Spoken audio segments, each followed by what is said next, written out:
മുമ്പൊക്കെ നമ്മുടെ വീടുകളിൽ എപ്പോഴും അമ്മമാർ സൂക്ഷിച്ചു വയ്ക്കുന്ന ഒരു സംഭവമാണ് ചമ്മന്തിപ്പൊടികൾ. അപ്പോൾ ഇതും രാവിലെ എണീറ്റിട്ട് ഇപ്പോൾ കഞ്ഞി വെച്ചാലും ചമ്മന്തിപ്പൊടി കൂട്ടി കഴിക്കാം. അതല്ല ചോറിൻ്റെ കൂടെ ആണെങ്കിലും ചമ്മന്തിപ്പൊടിയും ചോറും കൂടി മിക്സ് ചെയ്ത് കഴിക്കാനും നല്ലൊരു ടേസ്റ്റാണല്ലേ.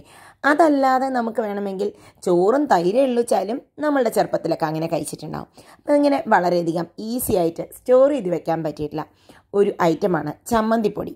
അങ്ങനെയുള്ള നല്ല ഹെൽത്തി ആയിട്ടുള്ള 3 ചമ്മന്തിപ്പൊടിയുടെ റെസിപ്പിയാണ് ഇന്ന്. നിങ്ങളിതൊന്ന് കണ്ടു നോക്കൂ. ഇഷ്ടപ്പെട്ടാൽ വീഡിയോ ഷെയർ ചെയ്യൂ. ആദ്യമായിട്ടാണ് എൻ്റെ ചാനൽ കാണുന്നതെങ്കിൽ സബ്സ്ക്രൈബ് ചെയ്ത് സപ്പോർട്ട് ചെയ്യുമല്ലോ. എല്ലാവർക്കും സ്വാഗതം. ഇനി നമുക്ക് ചമ്മന്തിപ്പൊടികളുടെ റെസിപ്പി നോക്കാം. മുരിങ്ങയില കാണാൻ മാത്രമല്ല കഴിക്കാനും നല്ലതാണ് കേട്ടോ.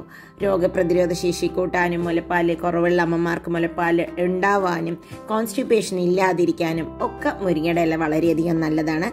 മുരിങ്ങയുടെ ഇലയ്ക്ക് ഇത്രയൊക്കെ ഗുണങ്ങളുണ്ടെങ്കിലും നമുക്ക് കഴിക്കാൻ കുറച്ച് മടിയാണല്ലേ. സാധാരണയായിട്ട് നമ്മൾ തോരനായിട്ടോ അതെല്ലാം കറിയായിട്ടോ ദോശയിലോ ഒക്കെ ഇട്ടിട്ടായിരിക്കാം ഇത് കഴിക്കുന്നത്. എന്നാൽ ഇതാ ഒരു വ്യത്യസ്തമായ ഒരു മുരിങ്ങയുടെ ഇല കൊണ്ടുള്ളൊരു വിഭവം. മുരിങ്ങയുടെ ഇലയുടെ ടേസ്റ്റ് അറിയുകയുമില്ല എന്നാൽ അതിൻ്റെ ഗുണഗണങ്ങളൊക്കെ ചേർന്നിട്ടുള്ള ഒരു മുരിങ്ങയുടെ ഇല കൊണ്ടുള്ള ഒരു ചമ്മന്തിപ്പൊടിയാണ് ഇന്നത്തെ വിഭവം. അപ്പം എല്ലാവർക്കും നമസ്കാരം. ആദ്യം ചമ്മന്തിപ്പൊടി ഉണ്ടാക്കാനായിട്ട് ഒരു പാൻ വെച്ചിട്ടുണ്ട്. കുറച്ച് കനമുള്ള പാനിനെ വെച്ചോളൂ കേട്ടോ. ഇനി അതിലേക്ക് കുറച്ച് ഞാൻ വെളിച്ചെണ്ണയാണ് ഒഴിച്ചു കൊടുക്കുന്നത്. വെളിച്ചെണ്ണ ഇഷ്ടമില്ലാത്തവർക്ക് നോർമൽ ഓയിൽ എന്തെങ്കിലും ഒഴിക്കാം. ഇനി അതിലേക്ക് ഞാനൊരു കുറച്ച് വലിയൊരു പീസ് കായമാണ് ഇട്ട് കൊടുക്കുന്നത് കേട്ടോ. കായം ഇങ്ങനെ ഇട്ട് കഴിഞ്ഞാൽ ഈ ചമ്മന്തിപ്പൊടിക്ക് നല്ലൊരു ഫ്ലേവർ കിട്ടും. ഈ കായത്തിരി നന്നായി ഒന്ന് നമുക്ക് പൊരിച്ചെടുക്കാം. നല്ല ചൂടായി കുറച്ചൊരു 2-3 മിനിറ്റ് കിടന്നാലേ അത് പൊരിഞ്ഞ് കിട്ടുള്ളൂ. നന്നായി ഒന്ന് പൊരിച്ചെടുക്കണം കേട്ടോ. അപ്പോഴേ കായം പൊടിയുള്ളൂ. ഇല്ല എങ്കിൽ അവിടെ തന്നെ കിടക്കും. കായപ്പൊടി ഇടുന്നതിനേക്കാൾ ടേസ്റ്റാണ് കായം ഇങ്ങനെ ഇടുമ്പോൾ. ഇനി അതിലേക്ക് ഒരു 10 ചുവന്ന മുളകാണ് കേട്ടോ ഇട്ട് കൊടുക്കണം. എരിവിനനുസരിച്ചുള്ള മുളക് ഇട്ട് കൊടുക്കൂ. അതിനെ നമുക്ക് നന്നായി ഒന്ന് വറുത്തെടുക്കാം. ഇപ്പം ഇതാ നമ്മുടെ മുളകൊക്കെ വറുത്ത് വന്നപ്പോൾ ഒരു 1/2 കപ്പ് കടലപ്പരിപ്പാണ് കേട്ടോ ഇട്ട് കൊടുക്കുന്നത്. കടലപ്പരിപ്പിന് ഇനി നമ്മൾ ഫ്ലെയിമൊക്കെ കുറച്ച് വെച്ച് ഒന്ന് ജസ്റ്റ് ഒന്ന് ഇളക്കി കൊടുക്കുക. ഒരു 2 മിനിറ്റോളം ഇളക്കിയാൽ മതി കേട്ടോ. ഒരുപാട് ആവണ്ട. ഇപ്പോൾ ഇനി നമുക്കിതിലേക്ക് കുറച്ച് നല്ലോണം കരിവേപ്പിൻ്റെ ഇലയൊക്കെ നിങ്ങളുടെ ഇഷ്ടത്തിനനുസരിച്ച് ഇട്ട് കൊടുക്കുക കേട്ടോ. കരിവേപ്പിൻ്റെ ഇലയും കൂടാതെ 1 കപ്പ് മുരിങ്ങയുടെ ഇല കഴുകിയതാണ് കേട്ടോ. ഇവിടെയുള്ള മുരിങ്ങയുടെ ഇലയൊക്കെ പൊടി ഉണ്ടാവും. അപ്പം ഞാൻ നന്നായി കഴുകിയെടുത്തതാണ്. മുരിങ്ങയുടെ ഇല കഴുകിയിട്ട് ഉണക്കിയതാണെങ്കിൽ അത്രയും നല്ല, ഉണക്കല്ല ജസ്റ്റ് അതിൻ്റെ വെള്ളമൊക്കെ കളഞ്ഞു വെച്ചിട്ടുണ്ടെങ്കിൽ അത്രയും നല്ലത്. ഇനി ഈ മുരിങ്ങയുടെ ഇല ഡ്രൈ ആയി നമ്മുടെ കടലപ്പരിപ്പ് വറക്കുന്നവരെ ഇതിനെ നന്നായി വറുത്തെടുക്കുക. ഒരു 5 മിനിറ്റ് ഒക്കെ ആകുമ്പോൾ തന്നെ ഇതെല്ലാം നന്നായി വറുത്ത് വരും കേട്ടോ. അപ്പോൾ കണ്ടോ നമ്മുടെ മുരിങ്ങയുടെ ഇലയുടെ ഇതൊക്കെ മാറി ഷേപ്പൊക്കെ മാറി പൊടിഞ്ഞു തുടങ്ങാൻ കേട്ടോ. എന്നാൽ കളറൊന്നും അങ്ങനെ മാറിയിട്ടില്ല, പൊടിഞ്ഞിട്ടേ ഉള്ളൂ. ഇനി അതിലേക്ക് കുറച്ച് പുളി, ഒരു ചെറിയ നാരങ്ങയുടെ വലുപ്പത്തിലുള്ള പുളി ഇട്ട് കൊടുത്തിട്ടുണ്ട്. ഇതിനെ ഒന്ന് നമുക്ക് ഇളക്കി കൊടുക്കാം കേട്ടോ. പുളി ഇതിൻ്റെ ചൂടോടുകൂടി ചേരുമ്പോൾ പെട്ടെന്ന് തന്നെ അരയ്ക്കാൻ പറ്റും കേട്ടോ. ഇനി ഇതിനെ നമുക്ക് ഒരു പാത്രം മാറ്റാം. ഇപ്പം ഇത് കടലപ്പരിപ്പ് മുരിങ്ങയിലേക്ക് നന്നായി വറുത്ത് വന്നിട്ടുണ്ട്.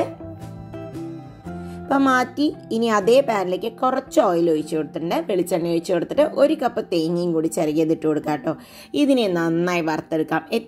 എത്രത്തോളം നന്നായിട്ട് ഡാർക്കായി വറുക്കുന്നോ, നന്നായി വറുക്കുന്നോ അത്രത്തോളം ദിവസം നമ്മുടെ ഈ ചമ്മന്തിപ്പൊടി ഇരിക്കും. ഇപ്പം ഇതാ ചുവന്ന് വന്നിട്ടുണ്ട് കേട്ടോ. ഞാനിത് വേഗം തന്നെ ഉപയോഗിച്ച് 2 ദിവസം കൊണ്ട് തീരും. അപ്പം ഞാൻ ഇത്ര ഇപ്പോൾ വറുത്തിട്ടുള്ളൂ. ഇനി നമ്മുടെ മുരിങ്ങയുടെ ഇലയും കടലപ്പരിപ്പും മുളകൊടി വറുത്ത മിശ്രിതം കൂടി അതിലേക്ക് ഇട്ടിട്ട് ഒരു 2-3 മിനിറ്റ് ഇതിൻ്റെ കൂടെ ഒന്ന് നന്നായി വഴറ്റിയെടുക്കുക. അപ്പോൾ ഈ ആവശ്യത്തിന് ഒന്നും കൂടി നമ്മുടെ തേങ്ങ വറുക്കുകയും ചെയ്യും. ഇത് ചമ്മന്തി പൊടി ആയിട്ടല്ല, നിങ്ങൾക്ക് വേണമെങ്കിൽ ചമ്മന്തി ആയിട്ട് ഇതിൽ വെള്ളം ഒഴിച്ചിട്ട് അരച്ചെടുത്ത് കഴിഞ്ഞാൽ ചമ്മന്തി ആയിട്ടും ഉപയോഗിക്കാം കേട്ടോ. ഇതിനി തണുക്കട്ടെ. അപ്പോൾ അതൊന്ന് തണുത്തതിന് ശേഷം ഞാൻ മിക്സിയുടെ ചെറിയ ജാറിലേക്ക് ഇടുന്ന, ഏത് ജാറിലാണെങ്കിലും നിങ്ങൾക്കിടാം. ഞാൻ ഇത് ഉണ്ടാക്കി കഴിഞ്ഞപ്പോൾ അധികം അങ്ങനെ ആ ഒരു ടേസ്റ്റ് ഒന്നും ഫീൽ ചെയ്തില്ല കേട്ടോ. മുരിങ്ങയുടെ ഇലയുടെ കയ്പൊന്നും ഇല്ല. കുറച്ച് ഉപ്പും കൂടി ഇട്ട് കൊടുത്തിട്ടുണ്ട്. ഇനി ഇത് നന്നായി ഒന്ന് പൊടിച്ചെടുത്ത് വരാം. ഞാൻ വെള്ളം ചേർക്കുന്നില്ല, ചമ്മന്തി പൊടി ആയതുകൊണ്ട്.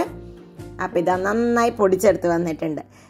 ഒരുപാട് ഞാൻ അങ്ങോട്ട് ഫൈൻ പൊടിയാക്കിയിട്ടില്ല കേട്ടോ. ഇവിടെ കുറച്ച് ക്രഞ്ചി ആയിട്ട് കുറച്ച് ഇടയ്ക്ക് കടിക്കുന്ന ഒരു ടേസ്റ്റാണ് ഇവിടെ എല്ലാവർക്കും ഇഷ്ടം.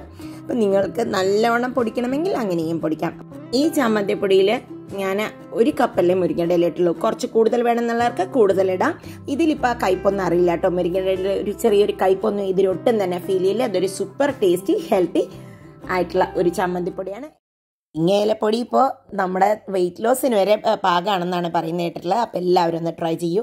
ഇനി അടുത്തതായിട്ടുള്ള ചമ്മന്തിപ്പൊടി ശരിക്കും വ്യത്യസ്തമാണ് കേട്ടോ. ഇത് നല്ല സൂപ്പർ ടേസ്റ്റി ആയിട്ടുള്ള ഒരു ചമ്മന്തിപ്പൊടി തന്നെയാണ്. നാടനായിട്ടുള്ള ഒരു ചമ്മന്തിപ്പൊടിയാണ്. മുതിര കൊണ്ട് നിങ്ങൾ ചമ്മന്തിപ്പൊടി ഉണ്ടാക്കിയിട്ടുണ്ടോ? ഞങ്ങളുടെ അവിടെ കൊള്ളെന്നാണ് പറയുക. അപ്പോൾ കൊള്ളു ചമ്മന്തിപ്പൊടിയാണ് അടുത്തതായിട്ട്. അപ്പോൾ അതിങ്ങനെയാന്ന് നോക്കാം. അതിനായിട്ട് ഞാനിവിടെ ഒരു പാൻ വെച്ചിട്ടുണ്ട്. പാനിലേക്ക് ഒരു 9 ഇന്ത്യൻ ചില്ലി ഇട്ട് കൊടുത്തിട്ടുണ്ട്. ഒരു 3 കാശ്മീരി ചില്ലി കേട്ടോ. ഈ മുളകിന് വലിയ എരിവില്ല, അതുകൊണ്ടാണ് ഇത്ര എണ്ണ ഇട്ടത്. പിന്നെ ഒരു പിടി കരിവേപ്പിൻ്റെ ഇലയും കൂടി. ഇനി ഇതിനെ ഒന്ന് നമുക്ക് നന്നായിട്ടൊന്ന് വറുത്തെടുക്കണം. എണ്ണയൊന്നും വേണ്ട, ജസ്റ്റ് ഒന്ന് ഇതായാൽ മതി. നമ്മൾ മുതിരയുടെ കൂടെ ഈ മുളകും നമ്മുടെ കരിവേപ്പിൻ്റെ ഇലയൊന്നും ഇട്ട് കഴിഞ്ഞാൽ അത് അത്ര പെട്ടെന്ന് ചൂടാവില്ല. അതുകൊണ്ടാണ് ആദ്യം തന്നെ ഡ്രൈ റോസ്റ്റ് ചെയ്യുന്നത് കേട്ടോ. അപ്പോൾ ഇനി ഇതിലേക്ക് ഒരു 125 ml കപ്പിന് 1 കപ്പ് മുതിരയാണ് ഇട്ട് കൊടുക്കുന്നത്. എണ്ണ ഒട്ടും വേണ്ട. ഇതിനെ ഇനി നമുക്ക് നന്നായിട്ടൊന്ന് വറുത്തെടുക്കണം. ഈ മുതിരയുടെ കളറൊക്കെ മാറി നല്ല ബ്രൗണിഷ് ആയി, കൂടാതെ ആ മുതിരയൊക്കെ നന്നായിട്ട് പൊട്ടാനും തുടങ്ങും. അപ്പൊ അതുവരെ നമ്മൾ നന്നായി വറുത്തെടുക്കണം, ആ പച്ച ടേസ്റ്റ് ഒക്കെ മാറുന്നത് വരെ. ഇപ്പൊ ഇത് കണ്ടോ, കളറൊക്കെ നല്ലവണ്ണം മാറിയിട്ടില്ലേ? അപ്പൊ ഇങ്ങനെയുള്ള ഒരു കൺസിസ്റ്റൻസി ആവണം ഇത്. കണ്ടോ? ഇനി ഇതിനെ നമുക്കൊന്ന് പാത്രത്തിലേക്ക് മാറ്റാം. എന്നിട്ട് നമുക്ക് അതിനാവശ്യമായ ബാക്കി സാധനങ്ങൾ വറുത്തെടുക്കാം. അപ്പൊ ഞാനിത് മാറ്റിയിട്ടുണ്ട്. ഇനി അതേ പാനിലേക്ക് ഒരു 250 ml കപ്പിന് 1 കപ്പ് തേങ്ങയാണ് കേട്ടോ ചേർത്തി കൊടുത്തത്. അതായത് മുതിരയുടെ ഡബിൾ ക്വാണ്ടിറ്റി ഞാൻ തേങ്ങ ഇട്ട് കൊടുത്തിട്ടുണ്ട്. ഇനി ഇതിനെ ഒന്ന് വറുത്തെടുക്കുകയാണ്. എണ്ണ ഒട്ടും ഒഴിച്ചിട്ടില്ല. അതുകൂടാതെ ഇതൊന്ന് ജസ്റ്റ് ഒന്ന് ഇങ്ങനത്തെ ഒരു പരുവത്തിൽ ഞാൻ റോസ്റ്റ് ചെയ്തെടുക്കുന്നുള്ളൂ. ഒരുപാട് ബ്രൗൺ വരെ റോസ്റ്റ് ചെയ്യേണ്ട ആവശ്യമില്ല. ഇത് കുറച്ച് ദിവസം ഇരിക്കുകയും ചെയ്യും കേട്ടോ. ഇനി അതിലേക്ക് ഒരു ചെറിയൊരു ബോളിന്റെ സൈസിൽ ഇതിനാവശ്യമായ പുളിയാണ് നമ്മൾ ചേർത്തി കൊടുക്കുന്നത്. കുറച്ച് മതിയിട്ട് ഒരുപാട് പുളിക്കണ്ട. ഇനി ഇതിനെ നമുക്ക് ഒന്ന് ചൂടാക്കാം. അങ്ങനെ ആകുമ്പോൾ എന്താന്ന് പറഞ്ഞാൽ ഈ പുളി പെട്ടെന്ന് തന്നെ ലൂസായി കിട്ടും ഇങ്ങനെ ആകുമ്പോൾ. ഇനി അതിലേക്ക് നമ്മൾ ആ വറുത്ത് വെച്ചിട്ടുള്ള മുതിരയും മുളകും കരിവേപ്പിൻ്റെ ഇലയും കൂടിയുള്ള ആ മിക്സും കൂടി ഇട്ടിട്ട് ഒരു 2-3 മിനിറ്റ് ഇതിനെ നന്നായിട്ടൊന്ന് വറുത്തെടുക്കണം. ഇനി അതിലേക്ക് 1 ടീസ്പൂൺ കായപ്പൊടിയാണ് ചേർത്തി കൊടുക്കുന്നത്. കായപ്പൊടി ഇല്ലാത്തവർക്ക് കായം വറുത്തിട്ട് ചേർത്തി കൊടുക്കാം കേട്ടോ. കായം സെപ്പറേറ്റ് ഒരു പീസ് വറുക്കുക, എന്നിട്ട് അതും ഇതിന്റെ കൂടെ ഇടാം. അതാണ് ശരിക്കും പറഞ്ഞാൽ നല്ലൊരു ഫ്ലേവർ. ഇനി ഇതിനെ നമുക്ക് ഒരു 2-3 മിനിറ്റ് ഞാൻ അതിനെ ഒന്ന് തമ്മിലൊന്ന് ജോയിൻ ആവാൻ വേണ്ടിയിട്ട് വറുത്തെടുത്തിട്ടുണ്ട്. ഇത് കണ്ടോ, നല്ലവണ്ണം നല്ലൊരു ഫ്ലേവർ ആട്ടോ. ഇപ്പൊ ഈ വറക്കുമ്പോ തന്നെ നല്ലൊരു ഫ്ലേവറാണ്. ഇതൊന്ന് തണുത്ത പൊടിച്ചെടുക്കാം. അപ്പൊ ഇനി ഇത് പൊടിക്കാനായിട്ട് ഞാനൊരു ബ്ലെൻഡറിലേക്ക് ഇട്ടിട്ടുണ്ട്. ഒട്ടും വെള്ളമൊന്നും ഇല്ലാത്ത ബ്ലെൻഡർ ആയിരിക്കണം. ഇതൊരു കുറച്ച് ദിവസം നന്നായിട്ട് ഇരിക്കുന്ന ഒരു ചമ്മന്തിപ്പൊടി തന്നെയാണ് കേട്ടോ. പിന്നെ ഇതില് ഒരുപാട് തരിയൊന്നും ഇല്ലാതെ പൊടിക്കരുത്, കുറച്ച് തരിയോടുകൂടി പൊടിച്ചെടുക്കണം. അപ്പൊ അതിനാവശ്യമായ ഉപ്പും കൂടി ഇട്ട് കൊടുക്കാം. ഇനി ഇതൊന്ന് പൊടിച്ചെടുക്കാം. അപ്പൊ ഇതാ പൊടിച്ചെടുത്തിട്ടുണ്ട്. കണ്ടോ, ഇത്രയും തരിയോടുകൂടിയാണ് ഞാൻ ചെയ്തത്. ഇതാ തേങ്ങയും മുതിരയും മുളകും ഒക്കെ കൂടി അടിപൊളി ടേസ്റ്റ് കേട്ടോ. തൈരും ചോറിനും ഇതൊരു ബെസ്റ്റ് കോമ്പിനേഷൻ ആണ്. അതുകൂടാതെ തന്നെ എന്തിന്റെ കൂടെയും കഴിക്കാം, ഇഡ്ഡലിയുടെ കൂടെയൊക്കെ കഴിക്കാം. ചമ്മന്തിപ്പൊടിയൊക്കെ ഉണ്ടാക്കി വെക്കുക വേണ്ടിട്ടോ. ടേബിളിൽ വെക്കേണ്ട താമസം, ഇതെടുത്ത് വെക്കാനൊന്നും കാണില്ല, അപ്പോഴേക്കും തന്നെ തീരും. ഇനി അടുത്തതായിട്ട് നമ്മുടെ സ്വന്തം കരിവേപ്പിൻ്റെ ഇല കൊണ്ടൊരു ചമ്മന്തിപ്പൊടി നിങ്ങൾ ട്രൈ ചെയ്ത് നോക്കിയിട്ടുണ്ടോ? വളരെയധികം ഹെൽത്തിയും ടേസ്റ്റിയുമാണ് ഈ ചമ്മന്തിപ്പൊടി.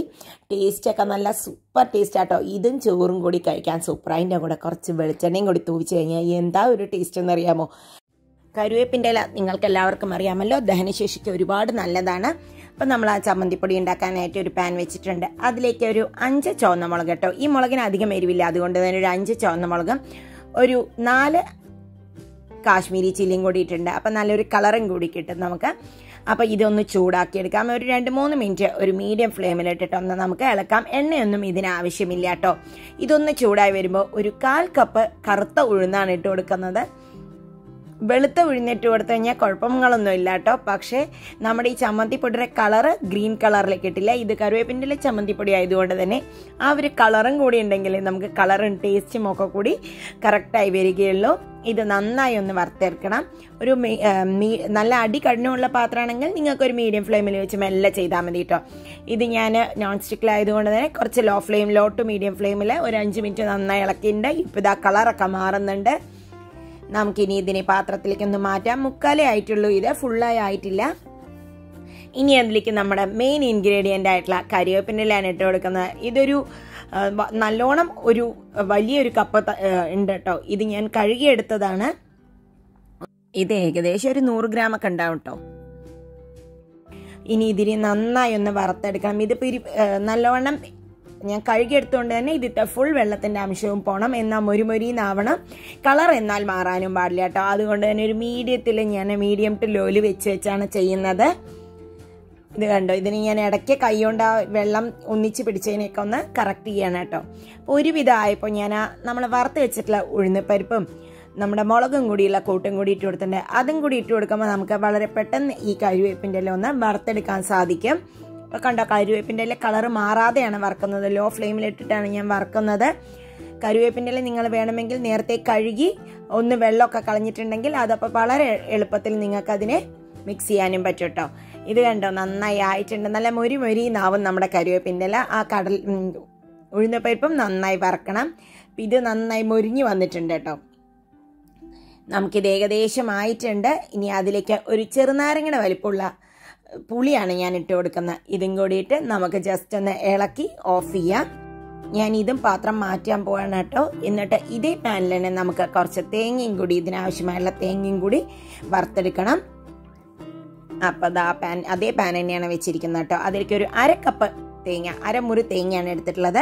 അത് നിങ്ങൾക്ക് വേണമെങ്കിൽ മിക്സിയിലിട്ട് ഒന്ന് ക്രഷ് ചെയ്തെടുക്കാം. ഇതിലൊട്ടും തന്നെ ഓയിലൊന്നും ചേർക്കേണ്ട ആവശ്യമില്ല. അതല്ലാതെ തന്നെ നമുക്ക് നന്നായി വെള്ളമൊക്കെ പോയി ഡ്രൈ ആവുന്നവരെ വറുത്തെടുക്കാം. നിങ്ങളിപ്പോൾ ഇത് ചമ്മന്തി ആയിട്ടാണ് കഴിക്കുന്നതെങ്കിൽ ഇത് ഇത്തിരി വറവ് കുറഞ്ഞാലും കുഴപ്പമൊന്നുമില്ല കേട്ടോ. ഇത് ഞാൻ കുറച്ച് ദിവസം വെക്കുന്ന ചമ്മന്തിപ്പൊടി ആയതുകൊണ്ട് തന്നെ നന്നായി വറുത്തിട്ടുണ്ട്.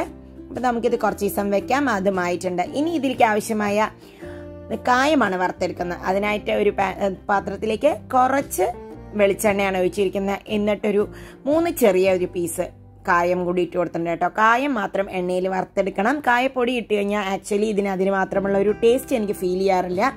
അതുകൊണ്ട് തന്നെ പൊടികളിലും ചമ്മന്തികളിലും ഞാൻ കൂടുതലായിട്ടിപ്പോൾ കായമാണ് ഉപയോഗിച്ച് നോക്കുന്നത്. കായപ്പൊടിക്ക് ഒരു ഫ്ലേവർ കുറവാണ്. ഇനി നമ്മളതൊന്ന് തണുത്ത പിന്നെ ഇതിനൊന്ന് മിക്സിയിലിട്ടിട്ട് ബ്ലെൻഡ് ചെയ്യാം. ആദ്യം ഈ കറിവേപ്പിൻ്റെ ഇലയും ഉഴുന്നപ്പരിപ്പും മുളകും പുളിയും കൂടിയുള്ള മിക്സാണ് കേട്ടോ ഞാൻ ഒന്ന് പൊടിച്ചെടുക്കുന്നത്. ജസ്റ്റ് ഒന്ന് ആദ്യം അതിനെ നമുക്ക് പൊടിച്ചെടുക്കാം. എന്നിട്ട് മാത്രമേ തേങ്ങ ചേർക്കേണ്ട ആവശ്യമുള്ളൂ. ഈ നമ്മുടെ ഉഴുന്നുപൊരിയൊക്കെ ആയി വരട്ടെ. നമ്മുടെ കായം മുഴുവൻ ഇട്ടിട്ടുണ്ട്. ഇനി ഇതിലേക്ക് ആവശ്യത്തിന് ഉപ്പും കൂടി ഇട്ട് കൊടുക്കാം. ഉപ്പൊക്കെ ഇത്തിരി മുമ്പിൽ നിൽക്കണം. ഉപ്പും എരിവും ഇതൊന്ന് അടച്ച് ഒന്നൊന്ന് ക്രഷ് ചെയ്തിട്ട് വരാം കേട്ടോ. നമ്മുടെ ആ ഉഴുന്നൊക്കെ ഒന്ന് പൊടിയട്ടെ, ഉഴുന്നും മുളകും ഒക്കെ. ഇതൊന്ന് പൊടിഞ്ഞു വന്നിട്ടുണ്ട്. ഇനി ഇതിലേക്ക് നമുക്ക് വറുത്ത് വെച്ചിട്ടുള്ള തേങ്ങയും കൂടി ഇടാം. നന്നായി ചുവക്കനെ വറക്കണം തേങ്ങ. ഒരുപാട് എണ്ണ വരണ വരെ വറുക്കാനും പാടില്ല കേട്ടോ. ഒന്ന് ചുവക്കാനേ പാടുള്ളൂ. ഇനി ഇതിനെ ഒന്ന് നമുക്ക് പൊടിച്ചെടുക്കാം. ഇതെല്ലാം വളരെ പെട്ടെന്ന് തന്നെ ആവും. ഇത് കുറച്ച് ദിവസം സ്റ്റോർ ചെയ്യുകയും ചെയ്യാം. കറിവേപ്പില സാദം എന്ന് പറഞ്ഞിട്ട് ഇതും ചോറും കൂടി ഒരു മിക്സും ഉണ്ട് കേട്ടോ. ഇപ്പം ഇതാ റെഡി ആയി വന്നിട്ടുണ്ട്. കണ്ടോ, അധികം ഒരുപാട് തരിയൊന്നുമില്ല, എന്നാൽ നല്ലൊരു ഫ്ലേവർ ആട്ടോ. കറിവേപ്പിൻ്റെ നല്ലൊരു മണം വരുന്നുണ്ട് ഇതിന്. ചമ്മന്തിപ്പൊടി ഇഡ്ഡലിയുടെ കൂടെയോ ദോശയുടെ കൂടെയോ വെറും ചോറിൻ്റെ കൂടെ മിക്സ് ചെയ്ത് കഴിച്ചാലും സൂപ്പർ കോമ്പിനേഷനാണ് കേട്ടോ. അപ്പം എല്ലാവരും ഉണ്ടാക്കി നോക്കൂ. വളരെ ഹെൽത്തിയും ടേസ്റ്റിയുമായിട്ടുള്ള കറിവേപ്പിൻ്റെ ചമ്മന്തിപ്പൊടി. ഈ റെസിപ്പി നിങ്ങൾക്ക് ഇഷ്ടപ്പെട്ടെങ്കിൽ ഷെയർ ചെയ്യാൻ മറക്കരുത് കേട്ടോ. വളരെയധികം യൂസ്ഫുൾ ആയിരിക്കും എല്ലാവർക്കും. എൻ്റെ ചാനൽ ആദ്യം കാണുന്ന ഒരാളാണ് എങ്കിൽ സബ്സ്ക്രൈബ് ചെയ്യാനും മറക്കരുത്. വീണ്ടും അടുത്ത വീഡിയോയിൽ കാണാം. ബൈ. Thank you.